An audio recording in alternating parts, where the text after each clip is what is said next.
When you are devoted to a deity of death, it is important to be an advocate for death as well. And what I mean by this is that we live in a society that fears death. We've always have been. The thing about when we worship death and deities that represent death, we are kind of called to be acknowledged by it, whether certain things happened in our early life or you just want to honor the transition. Regardless of which, I feel like it is important to see death in a different light, which is another way of which I honor King Hades. You can kind of like see that representation reflected into the mundane world. So the things that would be important to King Hades would be making sure that death is honored, making sure that people have a proper burial, people respect death, do not try to cheat death, and to acknowledge that this plane of existence right here is temporary. It's not going to last forever. So those are just a couple other ways that at which actions speak way more louder than words. And I feel like that's what people on social media platforms, when they claim to be devotees, oracles, priestess for a deity, they use it as an authority instead of like getting the message out there. So I made my commitment to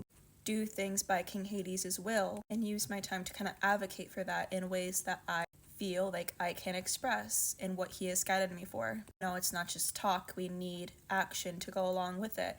Again, it looks different for everybody, but I think that's what the misconception tends to happen, especially on social media platforms when people just claim these titles, but it's more of like, oh, you have to do this because I speak for them, and they say, no, there's so much more. And I don't agree with anyone just saying like you have to do this because my word is his word. No.